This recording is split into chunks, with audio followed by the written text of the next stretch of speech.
छत्तीसगढ़ के अबूझगढ़ में बासव राव नक्सलियों का सिरमौर। बासव राव के सफाए के बाद गृह मंत्री अमित शाह ने देश को यह भरोसा दिलाया कि बहुत ही कम दिनों में देश से नक्सलवाद समाप्त हो जाएगा। यानी बात झारखंड की हो, छत्तीसगढ़ की हो, मध्य प्रदेश की हो, उड़ीसा की हो, बिहार की हो या पूरे देश की हो, देश से नक्सलवाद समाप्त हो जाएगा, नक्सल मुक्त भारत हो जाएगा। लेकिन पर हाँ, गृह मंत्री के रूप में अमित शाह का यह भरोसा निश्चित रूप से काबिले तारीफ है। लेकिन एक इसका दूसरा पक्ष भी है, और दूसरा पक्ष क्या है, इसको जानने और समझने के लिए इसी झारखंड की मिट्टी से निकले गलेसन डुंगडुंग की बेहद चर्चित पुस्तक ऑपरेशन सारंडा और रेड कॉरिडोर को पढ़ना आवश्यक है। दरअसल उस पुस्तक में गलेसन डुंगडुंग ने कई मूलभूत सवाल खड़े किए, और सवाल यह है कि जिस नक्सल मुक्त अभियान की बात की जा रही है उसका एक दूसरा पक्ष भी है। दूसरा पक्ष यह है कि तमाम स्टेट जिसका मैंने नाम लिया, वह चाहे छत्तीसगढ़ हो, मध्य प्रदेश हो, ओडिशा हो, झारखंड हो, यहाँ आदिवासी समुदाय की बहुलता रही है। और आदिवासी समुदाय इस जमीन पर आज से नहीं, पिछले 10 से 15 हजार वर्ष से रहते रहे हैं। और एक सच यह भी है कि जहां जहां आदिवासी समुदाय रहता रहा है, जहां उसके पूर्वज निवास करते रहे हैं, जहां उसकी सभ्यता और संस्कृति खिलती रही है, उस जमीन के नीचे अब्रक है, कोयला है, लोहा है, बॉक्साइट। गलेसन डुंगडुंग उस पुस्तक में कहते हैं कि क्या यह सिर्फ नक्सल मुक्त अभियान है, या कॉरपोरेट कंपनियां और राजनीतिक पार्टियों की पकड़ इस जमीन पर हो सके, इस संपदा पर हो सके, उसका भी इस अभियान से कुछ जुड़ाव है। यह उसका एक दूसरा पक्ष है। निश्चित रूप से उस पुस्तक को पढ़ा जाना चाहिए। हालांकि जरूरी नहीं है कि उस पुस्तक में गलेसन ने जिस अभिधारणा को सामने रखा है उसे सामने ही उसे सहमत ही हुआ जाए। लेकिन इतना सच है कि वह पुस्तक एक बेहद सोचपूर्ण है। मैं गलेसन की चर्चा क्यों कर रहा हूं? दरअसल यह जो सामने का एक पूरा इलाका देख रहे हैं, यह एक बहुफसली जमीन का इलाका है। यह 227 एकड़ की जमीन है, और इसमें 3 फसलें लहलहाती है। वर्ष 2012 को याद करें, 13 को याद करें, तो उस वक्त इस नगरी को लेकर एक बड़ा अभियान चला था, और तब किसानों ने लॉ यूनिवर्सिटी जो यहां से दिखलाई पड़ रहा है और IIM सहित दूसरे तमाम संस्थानों के लिए जमीन देने से इनकार कर दिया था। करीबन 6 महीना तक किसान इसी जमीन पर पड़े रहे थे, खाते थे, पीते थे, और उस आंदोलन की चेहरा बनी थी दयामनी बारला। दयामनी बारला के नेतृत्व में किसानों ने एक बड़ी सफलता हासिल की, और बाद में दयामनी को इसी लड़ाई के लिए अमेरिका में पुरस्कृत किया गया। तो सवाल यह है कि 2012-13 की उस कहानी को हम क्यों सुना रहे हैं? दरअसल यह वह परिसर है जिसमें अब रिम्स 2 बनाने की बात कही जा रही है। रिम्स 2 शहर में रिम्स 1 पहले से है, और जब हेमंत 2 की सरकार बनी, इरफान अंसारी ने स्वास्थ्य मंत्री का दायित्व संभाला, तो उन्होंने भरोसा दिलाया कि बेहद जल्द सूबे झारखंड के स्वास्थ्य का तस्वीर बदलने वाली है। सूबे झारखंड का जो स्वास्थ्य महकमा है बदलने वाला है। उन्होंने कई बार कहा कि सिर्फ नेगेटिव खबरें मत दिखाइए, हमें वक्त दीजिए, बेहद जल्द हम सूबे झारखंड का स्वास्थ्य व्यवस्था को बदल देंगे। और अब जो बात आ रही है इरफान अंसारी जी की सोच है इस जमीन पर रिम्स 2 का निर्माण हो, और यहीं से विवाद की एक बार फिर से शुरुआत होती है। ग्रामीणों में आक्रोश है, शंका है और अपनी चिंताएं हैं। ग्रामीण आज भी किसी कीमत पर जमीन देना नहीं चाहते। हालांकि याद रहे कि जिस वक्त इरफान अंसारी जी ने यह ऐलान किया था, यह कहा था कि रिम्स 2 का निर्माण होगा, उस वक्त कृषि मंत्री शिल्पी नेहा तिर्की ने भी अपनी चिंता प्रकट की थी। शिल्पी नेहा तिर्की ने कहा था कि यह जो बिरसा एग्रीकल्चर है, यह भूमि अभी उसके पास है, और बिरसा एग्रीकल्चर का यदि उपयोग किया जाए, उसकी क्षमताओं का प्रयोग किया जाए, तो पूरे हिंदुस्तान से हम भूखमरी को समाप्त कर सकते हैं, नए नए इनोवेशन कर सकते हैं, नए प्रयोग कर सकते हैं। और झारखंड जहां बागवानी की तमाम संभावनाएं हैं, हम एक मॉडल खड़ा कर सकते हैं जिसका लाभ पूरे हिंदुस्तान को होगा। लेकिन स्वास्थ्य मंत्री इरफान अंसारी इसी दिशा पर बढ़ते रहे, और आखिरकार अब यह बात सामने आई कि सरकार रिम्स 2 का निर्माण इसी भूमि पर करना चाहती है। कल बाबूलाल मरांडी जी का दौरा हुआ, और बाबूलाल मरांडी तब भी, उस वक्त भी, मैं बात 12-13 की कर रहा हूं, आंदोलन का हिस्सा रहे थे। दयामनी बारला के नेतृत्व में आंदोलन चल रहा था, लेकिन उस समय के तमाम विपक्षी नेता दयामनी बारला से आकर मुलाकात करते थे, आंदोलन को अपना समर्थन देते थे। उसमें बाबूलाल मरांडी भी थे, CPI-ML के लोग थे, CPI के लोग थे, और दूसरे पार्टियों के लोग थे। बाबूलाल मरांडी एक बार फिर से पहुंचे और सरकार को कटघरे में खड़ा करने की कोशिश। उन्होंने सवाल किया कि क्या झारखंड में या रांची के आसपास ही कहें तो बंजर जमीन नहीं है? इसी सुकरहुट्टू में काफी संख्या में एक लंबी जमीन है, उस जमीन पर रिम्स का निर्माण क्यों नहीं किया जा रहा है? आखिर किसानों से इस बहुफसली वाली जमीन को ही क्यों लिया जा रहा है? और उसके बाद इस पर पॉलिटिक्स की शुरुआत होगी। यहाँ के खेती बाड़ी जो लोग कर रहे हैं उनको खेत खलिहान से कहाँ उजाड़ेंगे? और हम राज्य के मुख्यमंत्री से भी कहेंगे अपने से एक बार आकर के यहाँ देखिए, अभी इन लोगों ने कौन सा कसूर किया है, क्या जुर्म किया है? इन लोगों की खेती बाड़ी की जमीन को आप यहाँ उजाड़ रहे हैं, यहाँ कंक्रीट का मकान बनाना चाह रहे हैं। आप बनाइए, उसके लिए बहुत सारे बंजर भूमि है रांची के चारों तरफ। आपको अगर नहीं मिलता है तो हमें कहिए, हम आपको खोज देंगे जमीन। सरकार कहीं भी बना सकती है बंजर भूमि पर, पथरीला जमीन पर जहाँ खेती बाड़ी नहीं होता है वैसा जमीन पर, और वैसे जमीनों की कोई कमी नहीं है। और यहाँ पर एक तरफ 202 एकड़ जमीन है इस साइड, 25 एकड़ जमीन वो साइड है। अब जरा सोचिए भाई, किस प्रकार की सरकार है, कैसे निर्दयी सरकार है। अब ये हॉस्पिटल के नाम पर अगर खेती की जमीन को आप बर्बाद करेंगे तो आप झारखंड का विकास कर रहे हैं कि झारखंड का विनाश कर रहे हैं? इसलिए आप झारखंड के विनाश को रोकिए मुख्यमंत्री जी। हम यही मुख्यमंत्री जी से अपील करते हैं। कल हमसे यहाँ के लोग जा करके मिले थे तो हमने कहा कि जा करके मैं एक बार देखूंगा स्पॉट पर कहाँ क्या है, कैसे है।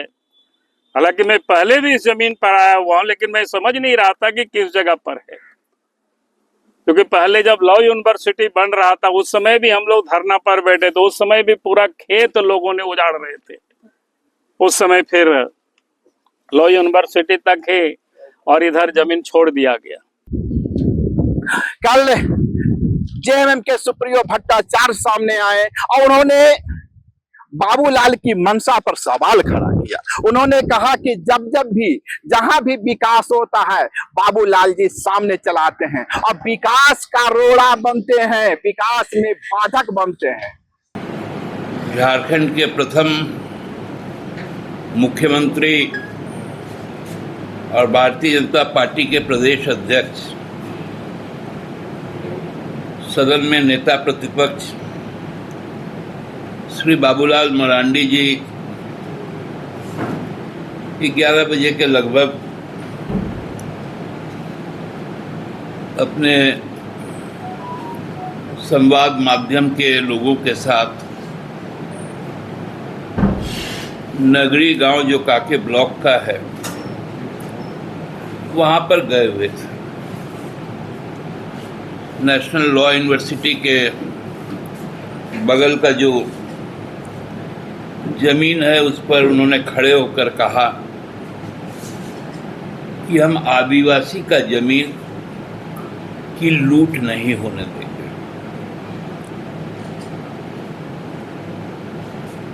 इतना हृदय परिवर्तन, इतना मानवीय संवेदना बाबूलाल जी के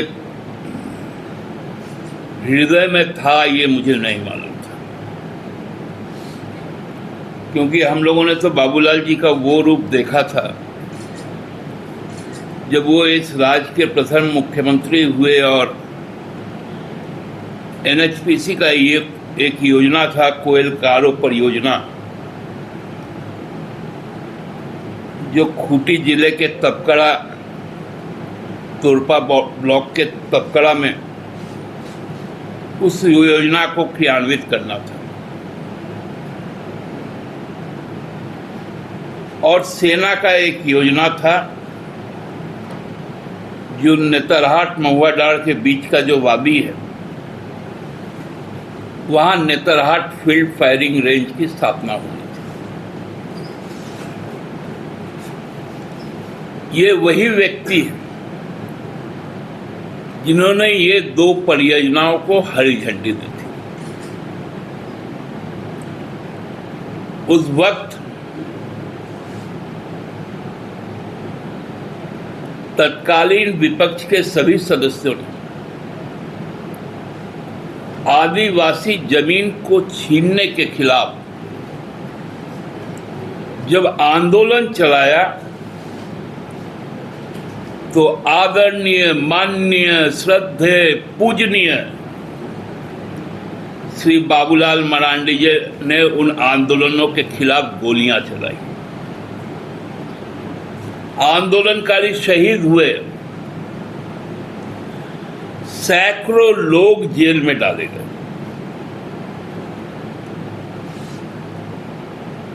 क्योंकि आप में से बहुत लोग कल जो वहां गए थे और बाबूलाल जी का जो रूप आप लोगों ने देखा, उस वक्त शायद आप लोग भी पत्रकारिता में नहीं रहेंगे। अब सवाल यह है कि विकास किस का और किस जमीन पर। एक किताब आई थी, इसी ग्लेडस्टोन डुंगडुंग और सुनील मिंज ने किताब को लिखा था। किताब का नाम था विकास के कब्जा। और सवाल खड़े किए गए थे कि विकास का कौन सा मॉडल अपनाया जाए। छत्तीसगढ़ की बात करें, वहां भी एक मॉडल है, चमचमाती सड़कें हैं, आलीशान बिल्डिंगें हैं और रायपुर को एक मॉडल माना जाता है। लेकिन क्या छत्तीसगढ़ में आदिवासी अपनी अस्मिता को पहचान पाए? आदिवासी अस्मिता के लिए संघर्ष नहीं कर रहा है। एक लंबे दशक के बाद या 2 दशक के बाद, 3 दशक के बाद कहें तो वहां किसी आदिवासी को मुख्यमंत्री बनने का मौका मिला है। लेकिन झारखंड में स्थितियां बदली हुई है। झारखंड में आदिवासी समुदाय निश्चित रूप से ज्यादा सक्रिय है, ज्यादा संघर्षरत है। इस हालत में सवाल खड़ा होता है कि विकास का मॉडल क्या हो। लेकिन एक बात यहां और भी समझने की है। बाबूलाल मरांडी जी की चिंता अपनी जगह सही है, किसानों के प्रति उनकी हमदर्दी सही है। लेकिन यह एक सच यह भी है कि बाबूलाल जी इस सूबे झारखंड के पहले सीएम थे और पहले सीएम के रूप में उन्होंने बरही से बोराहोड़ा तक दोनों तरफ सड़क के किनारे 5 किलोमीटर की एरिया को अधिग्रहित करने का, औद्योगिक क्षेत्र बनाने का फैसला किया था। बाबूलाल जी ही थे जिन्होंने सीएनटी एक्ट में संशोधन करते हुए रांची के आसपास के 20 किलोमीटर के एरिया को सीएनटी एक्ट से फ्री करने की सोच रखी थी। ये बाबूलाल जी ही थे जिन्होंने कई तरह के कंपनियों को आमंत्रण दिया था। आज बाबूलाल जी इस किसानों के साथ खड़े हैं। तो बाबूलाल जी का यह ने कम से कम नगरी के मामले में यू टर्न नहीं लिया है। उनके दूसरे जो अप्रोच है, राजनीतिक अप्रोच है, उस पर सवाल जरूर खड़े किए जा सकते हैं। लेकिन एक सवाल और भी है, किसानों की जो चिंता है, किसानों का जो तर्क है, उनका जो मानना है कि उनका जमीन का तो अधिग्रहण ही नहीं। दयामणि बारला जी ने दावा किया है कि उन्होंने कुछ दिन पहले 12-13 के दरमियान भू अर्जन विभाग और बिरसा एग्रीकल्चर यूनिवर्सिटी में आरटीआई दायर किया था, और उस आरटीआई से जो निकल कर सामने आया वह यह बतलाता है कि इस जमीन का अधिग्रहण हुआ ही नहीं है। दूसरी तरफ सरकार कहती है कि जमीन का अधिग्रहण 57-58 में संपन्न हो चुका है। लेकिन कुछ एक बुद्धिजीवियों के साथ दयामणि बारला जी का मानना है कि जमीन की अधिग्रहण की प्रक्रिया तो शुरू की गई, यह निश्चित रूप से की गई, लेकिन किसानों ने उस वक्त भी जमीन अधिग्रहण का विरोध किया था और इसकी मुखालफत की थी कि 57-58 में जमीन के अधिग्रहण की प्रक्रिया शुरू हुई, लेकिन किसानों ने प्रतिकार किया और करीबन 253 रैयत होते हैं। उस 253 रैयत में से महज 8, 10 या 15 रैयतों ने ही जमीन का मुआवजा लिया, बाकी रैयतों ने जमीन का मुआवजा लेने से इनकार कर दिया। जब इसकी जन सुनवाई हुई तो उस वक्त भी किसानों ने इसका विरोध किया। एक दावा यह भी है कि जो 57-58 में जब जमीन का अधिग्रहण हुआ तो वह अधिग्रहण 1854 के भू अधिनियम एक्ट के तहत हुआ था, और उसी अधिग्रहण एक्ट में यह प्रावधान है, यह नियम है कि यदि 2 वर्ष तक किसान नहीं 2 वर्ष तक जिस मकसद से जमीन ली गई वह मकसद पूरा नहीं होता है, वहां निर्माण नहीं होता है, तो वह जमीन उसके मूल रैयत को वापस कर दी जाएगी। तो किसानों का दावा है, किसानों का कहना है कि जब 57-58 से आज तक वे इस जमीन पर खेती कर रहे हैं, 12-13 तक रसीद उनका कट रहा है। हालांकि 12-13 के बाद उनका रसीद कटना बंद हो गया, लेकिन 12-13 तक रसीद कटता रहा और आज भी वे खेती कर रहे हैं, तो वह अधिग्रहण अपने आप में ही अपूर्ण है। क्योंकि उसकी अवधि अपूर्ण है तो यह जमीन उनको वापस होनी चाहिए। और दूसरा दावा यह भी है कि जमीन का अधिग्रहण हुआ ही नहीं था। एक सवाल यह भी उभरता है, कल बाबूलाल जी ने जिस तरह से यहां आकर सरकार को कटघरे में खड़ा किया, उसके बाद सुप्रियो भट्टाचार्य जी ने सवाल खड़ा किया कि केंद्र सरकार को एक एक्ट लाकर, क्योंकि झारखंड में एचईसी से लेकर तमाम हजारों एकड़ जमीनें गई हैं और जमीनों का उपयोग उस मकसद से नहीं किया गया। यदि बात वर्ष 2013 के भूमि एक्ट की भी करें तो उसमें भी नियम है कि यदि 5 वर्ष तक जिस मकसद से जमीन लिया गया है उसको वह पूरा नहीं होता है तो वह जमीन उसके मूल रैयतों को वापस कर दी जाएगी। तो क्यों नहीं पूरी जमीन जिस मकसद एचईसी से लेकर तमाम जमीनें रैयतों को वापस कर दिया जाता है? ये सुप्रियो भट्टाचार्य जी के सवाल है। सुप्रियो भट्टाचार्य जी ने यह भी कहा कि अभी तो सरकार ने रिम्स 2 का सिर्फ निर्णय लिया है, उसके लिए आवंटन तय किया है, यह कहां बनेगा, कैसे बनेगा, इसकी कोई अभी बात नहीं हुई है। और दूसरी बात उन्होंने दावा किया किसी भी आदिवासी का जमीन 1 इंच भी नहीं लिया जाएगा। तो क्या इसका मतलब यह समझा जाए कि जेएमएम यह समझती है कि यह जो जमीन है किसानों की नहीं है, इसका अधिग्रहण 1957-58 में हो चुका है। लेकिन सवाल फिर से वही है कि किसान इसे चुनौती देते दिख रहे हैं। इस हालत में कई सवाल सामने खड़े हो रहे हैं और देखना यह होगा कि इसका समाधान कैसे निकलता है। लेकिन एक दूसरी खबर है कि आज यहाँ डीसी ने किसानों को अपने कार्यालय काके अंचल में बुलाया था और काके अंचल में उनसे बात करने के लिए मकसद से ही बुलाया था, लेकिन वे नहीं पहुंचे और किसान वहां से लौट गए। कहने का मतलब यह है कि सरकार या सुप्रियो भट्टाचार्य जी का बयान अपने जगह बिल्कुल दुरुस्त है कि सरकार ने अभी फिलहाल कोई निर्णय नहीं लिया है, लेकिन इतना सच है कि प्रशासनिक स्तर पर यह प्रक्रिया शुरू हो चुकी है, किसानों को समझाने की कवायद शुरू हो चुकी है। एक दूसरी बात जो मुख्य बिंदु है जिस पर मंथन करने की जरूरत है और खासकर स्वास्थ्य मंत्री के रूप में इरफान अंसारी जी को मंथन करने की जरूरत है कि आखिर इसी जमीन पर रिम्स 2 का निर्माण क्यों, और उससे भी बड़ा सवाल सिर्फ रांची में ही रिम्स का निर्माण क्यों, जबकि रांची में रिम्स पहले से मौजूद है। तो रिम्स 2 दुमका में क्यों नहीं, रिम्स 2 पलामू में क्यों नहीं, रिम्स 2 चाईबासा में क्यों नहीं, रिम्स 2 हजारीबाग में क्यों नहीं, एक ही शहर में रिम्स 1 रिम्स 2 की परिकल्पना क्यों की जा रही है। मंत्री इरफान अंसारी जी का यह दावा बिल्कुल सही है कि रिम्स पर काफी दबाव है।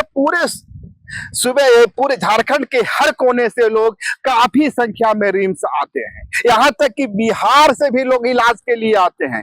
लेकिन बड़ा सवाल यह है कि सिर्फ रिम्स पर ही भार कम करने की कोशिश क्यों की जा रही है, इस राजधानी रांची पर भार कम करने की कवायद क्यों नहीं हो रही है।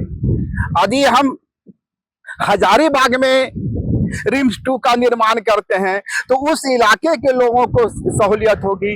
बरही में निर्माण करते हैं तो बरही और हजारीबाग के बीच का जो पूरा इलाका है, बिहार से जो लोग रिम्स आते हैं वे लोग वहां, उसकी भीड़ कम हो सकती है। यदि दुमका में रिम्स का निर्माण करते हैं तो दुमका से चलकर जो लोग रांची आते हैं उनकी समस्याएं खत्म हो सकती है। यदि चाईबासा में करते हैं तो सारंडा का पूरा क्षेत्र को उससे सुविधा मिल सकता है। फिर आखिर रिम्स का निर्माण रांची में ही क्यों किया जाए, यह एक बड़ा सवाल है और हम समझते हैं इस पर चर्चा होनी चाहिए। निश्चित रूप से झारखंड में हेल्थ इंफ्रास्ट्रक्चर का ढांचा बेहद कमजोर है और स्वास्थ्य मंत्री की चिंताएं अब पूरी तरह जायज है, लेकिन एक सवाल हमेशा बना रहेगा कि रिम्स 2 का निर्माण रांची में ही क्यों, और वो भी तब जबकि रांची में दूसरे झारखंड के दूसरे इलाकों की तुलना में बेहतर इंफ्रास्ट्रक्चर है। तो सिर्फ राजधानी रांची वासियों को ही तमाम सुविधाएं क्यों दी जाए। बाबूलाल जी ने जो सवाल खड़ा किया है कि किसानों को ये जो बहुफसलीय जमीन है इस पर क्यों रिम्स का निर्माण खड़ा किया जा रहा है, बेहद उचित सवाल है। लेकिन एक सवाल यह भी है कि बाबूलाल जी जब सीएम होते थे तब कोरा से लेकर नेतरहाट फायरिंग रेंज का भी निर्माण हुआ था, गोलीबारी हुई थी और इसी अबुआ सरकार में सीएम हेमंत ने नेतरहाट फायरिंग रेंज को बंद करने का फैसला किया। तो सवाल यह है कि अबुआ सरकार ने नेतरहाट फायरिंग रेंज को बंद करके एक मैसेज तो जरूर दिया है, लेकिन जिस तरह रिम्स 2 की बात चल रही है यह एक सवाल खड़ा करता है। वह भी तब जब वर्ष 2013 को याद करे, मैं फिर से एक बार दोहराऊंगा कि वर्ष 2013 में जब इस सरजमीन पर आंदोलन चल रहा था तो दयामणि बारला उसके एक बेकर मुखर चेहरा हुआ करती थी और भी तमाम चेहरे थे, और यह वही वक्त था जब दिसम गुरु यहाँ पहुंचे थे। अर्जुन मुंडा की सरकार थी, उस अर्जुन मुंडा की सरकार में सीएम हेमंत डिप्टी सीएम हुआ करते थे, लेकिन तमाम जो विपक्ष के लोग थे यहाँ पहुंचते थे और उन तमाम विपक्षी दलों में दिसम गुरु भी यहाँ पहुंचे थे और दिसम गुरु ने तब किसानों का कहा था अरे तुम खेती करो। दिसम गुरु का अपना झारखंड की पॉलिटिक्स में एक अपना स्थान है। दिसम गुरु जब भी बोलते हैं तो इसे ब्रह्मवाक माना जाता है, एक लकीर मानी जाती है। तो फिर यह अबुआ सरकार दिसम गुरु के उस वादे को क्यों भूल रही है। सवाल यह भी है कि 28 महीनों के अर्जुन मुंडा की सरकार में जब सीएम हेमंत डिप्टी सीएम हुआ करते थे, दावा किया जाता है और कल सुप्रियो भट्टाचार्य ने भी कहा है कि इसी मुद्दे को लेकर जब अर्जुन मुंडा की सरकार से समर्थन वापसी का फैसला हुआ था तो उसमें यह नगरी विवाद भी था। जेएमएम नहीं चाहती थी तब कि नगरी के किसानों से यह जो 227 एकड़ जमीन है वह लिया जाए। अंतिम बात जो मैं कहना चाहूंगा कि भू अर्जन विभाग, इस यदि दयामणि बारला के दावे को माना जाए तो भू अर्जन विभाग के पास इसका कोई वैधानिक डॉक्यूमेंट नहीं है, उनके पास इसका कोई प्रमाणिक आंकड़ा नहीं है कि इस जमीन का अधिग्रहण हुआ है। दयामणि बारला को ही उद्धृत करें तो उनका कहना है कि भू अर्जन विभाग बगैर कोई संवैधानिक अधिकार के, बगैर कोई कानूनी अधिकार के ये 227 एकड़ जो जमीन है विभिन्न संस्थानों को बांटता रहा, उन्हें देता रहा और किसान इधर अपना खेती करते रहे। अब जब यह तारबंदी की जा रही है, अब जब यह तारबंदी की जा रही है, आप देख सकते हैं कि जो पूरा परिसर है, पूरा इलाका है, इसमें देखिए सरना झंडा आपको नजर आ रहा है, सरना के झंडे नजर आ रहे हैं। यानी किसान आज भी विरोध कर रहे हैं और करें भी क्यों नहीं। आप विजुअल में देख सकते हैं बगल से एक हाईवे गुजरता है, एक रोड गुजरती है। ये बेशकीमती जमीन है, बहुत कीमती जमीन है, करोड़ों का मूल्य इसका एक एक किसान का हो सकता है। अब यदि किसानों को सिर्फ 57-58 के आधार पर यदि मुआवजा दिया भी जाता है तो इससे उनका ये जाति होगी। निश्चित रूप से यह बेशकीमती जमीन है और इसीलिए मैं कहता हूं ग्लेडसन का वह सवाल था जो उसने रेड कॉरिडोर में खड़ा किया था, उसने मिशन सारंडा में खड़ा किया था और यह सवाल खड़ा किया था कि क्या जो नक्सल अभियान के नाम पर आदिवासी समुदाय को उसके जल, जंगल और जमीन से बेदखल करने की कोशिश की जा रही है। तब ग्लेडसन ने एक इंटरव्यू में मेरे साथ यह भी कहा था कि मिशन सारंडा कंप्लीट हो गया। दरअसल अब सारंडा का अभियान शहरों की ओर चल चुका है। अब जो है ऑपरेशन ग्रीन हंट जैसे जो अभियान है वो शहरों में चलाए जाएंगे और आप समझ सकते हैं कि 237 एकड़ जमीन जो यहाँ आदिवासियों की है, मूलवासियों की है, उसे एक बार लेने की कोशिश की जा रही है। तो मेरा कहना है या मेरा मानना है कि इस पूरे प्रक्रिया को एक बेहद व्यापक संदर्भ में देखा जाना चाहिए।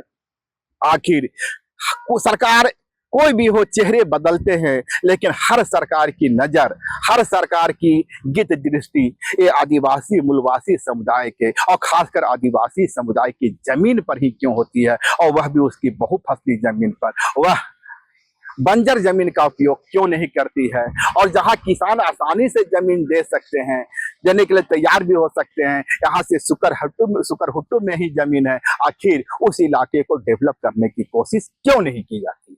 इस वक्त हम खड़े हैं काके अंचल कार्यालय में और हमारे साथ जो एक लोग दिख रहे हैं, महिलाएं हैं, पुरुष हैं, ये उसी रिम्स 2 जिसकी चर्चा इन दिनों जोरों पर है उसके रैयत हैं। और दावा यह किया जा रहा है या इन लोग का कहना है कि डीसी महोदय ने इन लोगों को मुलाकात के लिए इस अंचल कार्यालय में बुलाया था। हालांकि 11 बजे का समय था, इस वक्त करीबन 1 बज चुके हैं, लेकिन डीसी साहब नहीं पहुंचे। हमारे साथ रैयत और उनके वंशज मौजूद हैं। क्या नाम हुआ आपका? अमर टोपो। अमर टोपो जी, क्या डीसी साहब यहाँ आने वाले थे? आने वाले थे, 11 बजे का टाइम दिया हुआ था। क्या कहा गया था आप लोग? क्या कहा गया था कि इस संदर्भ में मतलब व्हाट्सएप के माध्यम से हम लोग को मैसेज में दिया गया था कि डीसी ब्लॉक में 11 बजे के करीब पहुंचेंगे, तो आप सभी ग्रामीणों लोग आए, यहाँ पे रैयत से बात होगा और इस बात में मतलब और भी बात होगा। और विशेष तौर पे हम लोग तो जमीन देना नहीं चाहते हैं, जमीन देना नहीं चाहते।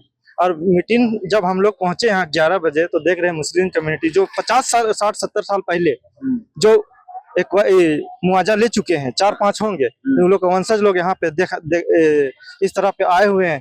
तो हम लोग को बहुत अंदर से हम लोग को तकलीफ हुआ, यही लोग का चलते हम लोग का जमीन गया और इस तरह का फिर से सरकार हम लोग के साथ नाइंसाफी किया जा रहा है। हमको बहुत तकलीफ है और इस तरह से हम लोग के साथ राजनीति किया जा रहा है, हमारे जमीन को छीना जा रहा है। ठीक है, जमीन छीना जा, जो जिन लोग मुआवजा ले चुके थे, जो मुस्लिम परिवार, वे लोग यहाँ पहुंचे थे, है ना? हाँ हाँ। तो ऐसे परिवारों की संख्या कितनी होगी? 4 से 5 परिवार होंगे, उसी उन लोग के वंशज लोग आए हुए थे। 4 से 5 परिवार होंगे।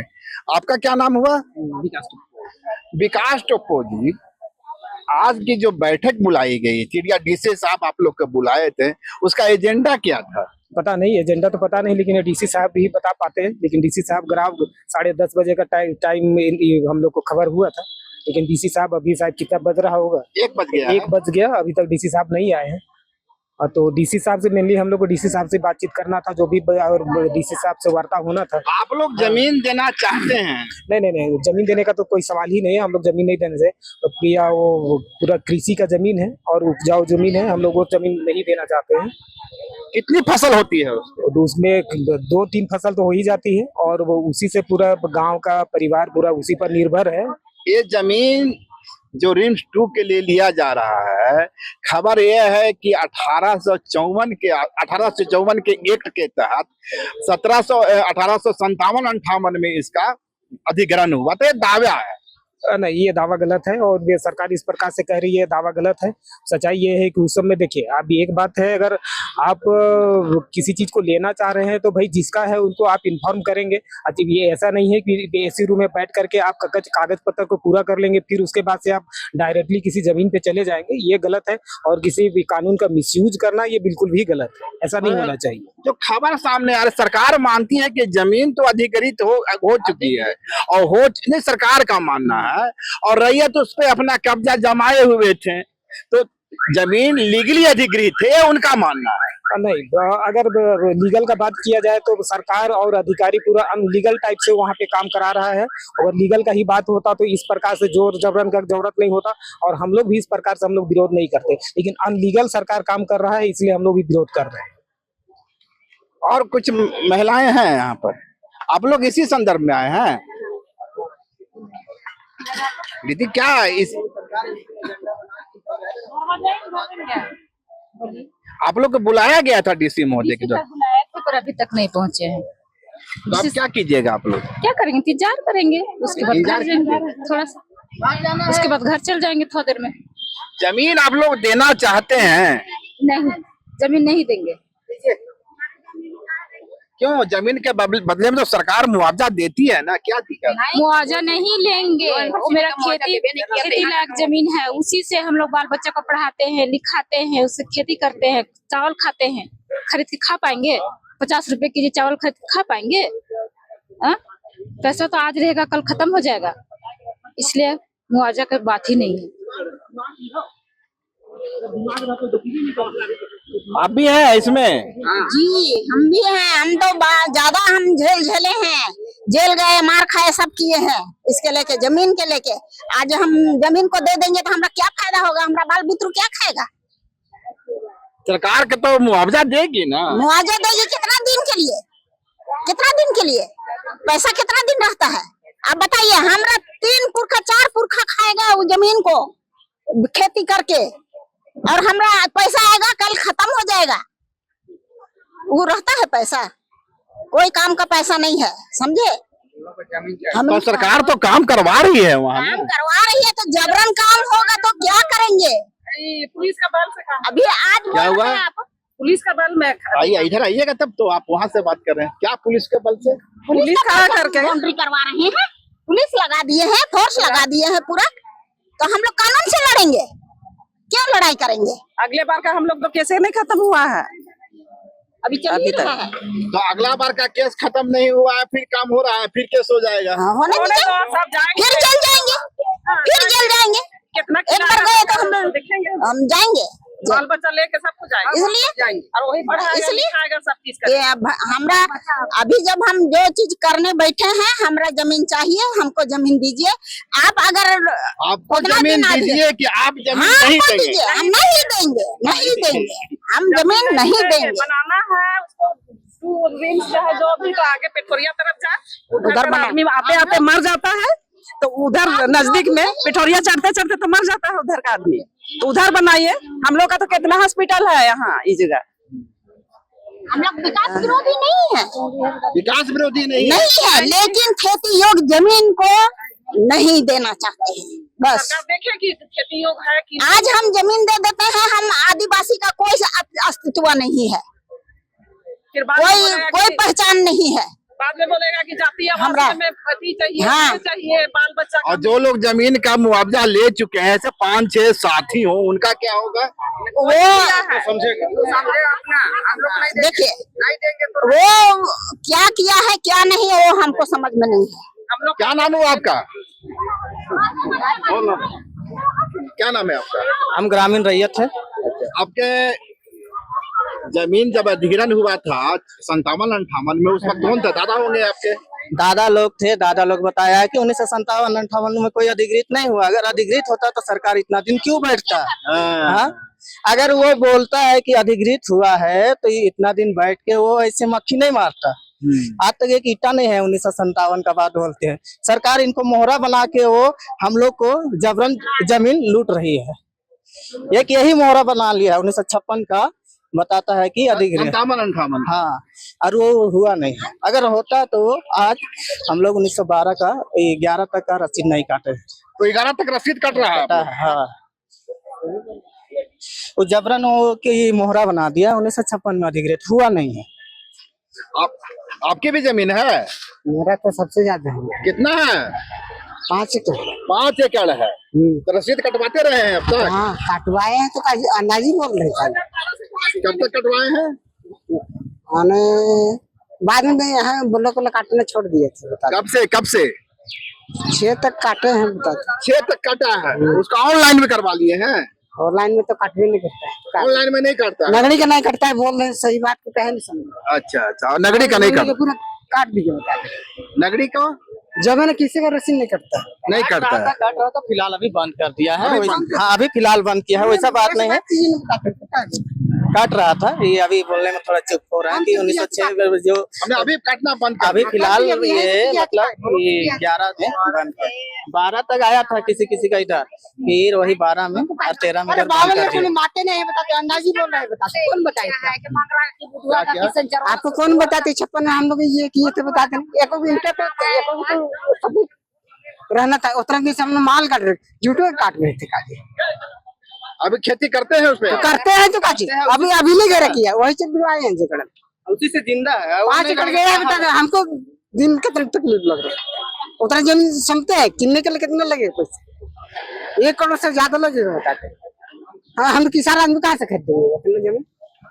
उधर टंगा टूंगे, उधर जाके बना चाहिए समतल पा गई बताते। फ्री में रोड है दोनों तरफ, रिंग रोड का पैसा नहीं मिला, लोकल जगह भी नहीं मिला। दिया बोल रहा था कि देंगे, बताते रहे आज तक कहाँ दिया बताते। और बोलता है कि बताते देंगे, बताते अभी बोल रहा है कि 1 एकड़ देंगे। कितना बोलता है बता? 900 रुपया। कौन लेकर 900 में क्या करेंगे? उतर तो क्या बोले? क्या बात है 1 एकड़ में 900 रुपये बोलता है। इतना तो मालूम नहीं है हमको। नहीं वो सही बोल रहे हैं, पैसा तो हम लोग को लेना ही नहीं। मामला बहुत सीधा है। ये हम लोग का जो जमीन अधिग्रहण वाला है वो 1958 वाला जो बात कर रहा है, ठीक है। उस समय दादा परदादा का बात था। और क्या बोलते हैं, उस समय जमीन अधिग्रहण का हम लोग का टाइम पे का तो हम लोग को नहीं पता है, लेकिन लॉ कॉलेज बनाया उस चीज से। अब उसके बिहाफ पे हम लोग मुआवजा का बात कर रहे हैं। तो मुआवजा पता है 1958 में क्या रेट होगा जमीन का? 25 पैसा, उससे भी कम। अब उससे अगर पैसा देगा तो कितना बढ़ा के देगा, और अगर मिलेगा भी तो कितना ही मिलेगा। और 14 रुपये 15 रुपये क्या कीजिएगा मुआवजा का? तो ना तो हम लोग जमीन ही दे रहा है, ना तो मुआवजा ही दे रहा है। और जो चला गया तो चला गया, और ये जमीन को भी ले रहा है। और अधिग्रहण करने से पहले, सरकार बनने से पहले पूर्वज लोग खेती कर रहा था। पूर्वज लोग खेती कर रहा यार, ये बात मतलब लॉ है कि ये क्या बोलते हैं, ये नहीं है मतलब रैयते वाले जमीन में, खेती वाले जमीन में आप ये नहीं कर सकते हैं। कुछ भी करना है आप ये क्या बोलते हैं, कहीं जाके दूसरा जगह ढूंढिए, बंजर जमीन में अपनाइए। ये तो पूरा दिख रहा है कि वहाँ खेती होता है, हर साल होता है। आप आके देखिए धरातल पे, तो आप उतर के देखिए ना, आपको तब ना पता चलेगा कि हाँ यहाँ पे खेती होता है। क्या हाँ, जितना भी विरोध नहीं किया, कोई नहीं किया, वो अपना पहाड़ वहाड़ बनाया, कोई नहीं विरोध किया, अपना बनाया। तो यहाँ पे आप लोग 1958 में आके ये कर रहे हैं कि बोल रहे हैं कि नहीं अधिग्रहण किया किस हिसाब से किया है? और बोलता है जैसे ये में ग्राम पंचायत लोग का सबका सहमति चाहिए होता है। हम लोग को ना तो नोटिस मिला है, ना तो कुछ नहीं मिला है। आज तक कुछ पता ही नहीं है, किसी को नहीं मिला, गाँव वालों को कुछ नहीं मिला है। अभी लोग कहते हैं कि जाके हम लोग जमीन में दीवार पर चिपका दिए थे, तो दीवार जानेगा? दीवार जाने अब नोटिस दिए थे तो दीवार में चिपकाए, तो आप जाने और दीवार जाने। हम लोग के पास कुछ नहीं है, कोई प्रूफ नहीं है। दीवार बोलता है दीवार में चिपकाने से कि पड़ेगा, क्या हुआ? दीवार में चिपकाने से दीवार पड़ेगा। हाँ, क्या बोलते हैं वो लोग सब गाँव वाले लोग इतना पढ़ा लिखा है कि वो लोग जान जाए कि हाँ चलिए ठीक है बताया जाता है, लेकिन किसी को पता ही नहीं है कि नोटिस ही मिला है। गाँव वाले लोग को 99% लोग बोलेगा कि नहीं है। और अगर मुआवजा का बात किया जाए तो जैसे ये लोग क्लेम करता है कि हम लोग मुआवजा दे दिए हैं, तो किसको दिया है भाई? और हाँ हम गाँव वाले को तो हाँ वो भी नहीं बताया। मुआवजा हुआ होगा तो उसका बैंक भुगतान हुआ होगा ना, बैंक का डिटेल होगा। हम लोग को दीजिए। हाँ, अगर मुआवजा दिया है तो वो लोग प्रूफ देना कि मुआवजा आप लोग को दिए हैं, होना चाहिए ना। हम लोग को तो नहीं मिला है, हम लोग तो अपना स्टेटमेंट दिखा देंगे चलिए कि नहीं मिला हम लोग को नहीं मिला है, सिंपल सा बात है। लिया है, पूर्वज भी विरोध किया है इस क्षेत्र में, वो लोग भी नहीं दिया है, नहीं दिया है और लिया भी नहीं है पैसा। और इतना गरीब थे पहले का, वो लेता ना पैसा, बड़ा बड़ा बना देता तब उस समय का। अगर खबर पसंद आए तो आप QR स्कैन कर दें हमारा साथ। आपका एक छोटा आर्थिक सहयोग है हमारा बड़ा हौसला। द भारत मित्र, बुलंद भारत की बुलंद तस्वीर।